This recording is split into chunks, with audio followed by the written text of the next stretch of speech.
بسم اللہ الرحمن الرحیم۔ حضرت سیدنا حسن بصری رحمہ سے منقول ہے، آپ فرماتے ہیں کہ میں ایک مرتبہ ایک مجوسی کے گھر اس کی موت کے وقت اس کے پاس گیا۔ وہ میرا پڑوسی تھا۔ میری خواہش تھی کہ اللہ تبارک و تعالیٰ اسے مرنے سے پہلے ہدایت عطا فرمائے، اسے ہدایت نصیب فرمائے اور حالت اسلام میں ہی اس شخص کو مرنے کی توفیق ملے، یعنی مرنے سے پہلے وہ کلمہ پڑھ کر مسلمان ہو جائے، یہ میری خواہش تھی۔ تو آپ رحمہ کہتے ہیں کہ میں نے اس شخص سے، اس پڑوسی سے جا کر پوچھا کہ تیرا کیا حال ہے، تو اپنے آپ کو کیسا محسوس کر رہا ہے؟ تو اس نے جواب دیا، میرا بدن بہت کمزور ہے، میں صحت مند بھی نہیں اور میرا دل بیمار ہے، طاقت بالکل بھی نہیں رہی اور قبر وحشت ناک ہے، میرا کوئی ہمدرد بھی نہیں اور سفر بہت طویل ہے، میرے پاس کوئی توشہ بھی نہیں اور پل صراط بہت زیادہ باریک ہے، میرے پاس اجازت نامہ بھی نہیں، آگ شعلہ زن ہے، میرا بدن بہت کمزور ہے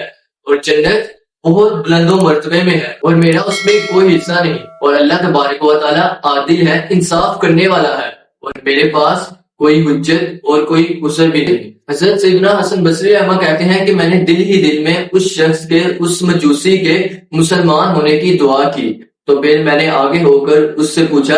کہ تم مسلمان کیوں نہیں ہو جاتا، تو کلمہ پڑھ کر اسلام کو قبول کیوں نہیں کر لیتا؟ تو اس نے کہا کہ چابی اللہ عز و جل کے پاس ہے، اور اس نے اپنے سینے کی طرف اشارہ کرتے ہوئے کہا کہ میرے یہاں تالا لگ گیا ہوا ہے اور اللہ عز و جل جب مجھے توفیق دے گا تب ہی مجھے ہدایت ملے گی۔ اس شخص نے جب یہ بات کہی تو وہ اتنا کہہ کر بے ہوش ہو گیا۔ حضرت سیدنا حسن بصری رحمہ کہتے ہیں کہ میں نے بارگاہ الہی میں عرض کی، اے اللہ، اے میرے مولا، اے مالک، اگر تیرے پاس اس شخص کی کوئی ایک بھی نیکی ہے، کوئی چھوٹا سا بھی اچھا عمل کوئی باقی ہے، تو اس شخص کے امید کے ٹوٹنے اور اس کے مرنے سے پہلے اس شخص کو ہدایت عطا فرما، اس شخص کو اسلام کی دولت عطا فرما۔ تو آپ کہتے ہیں کہ اتنے میں اس شخص کی کشی سے اس کو افاقہ ہوا، اس نے اپنی آنکھیں کھولی اور میری طرف اشارہ کرتے ہوئے اس نے کہا کہ آگے بڑھیے، اب اللہ عز و جل نے میرا دل کھول دیا ہے اور اب آپ اپنا ہاتھ آگے بڑھائیے اور میں گواہی دوں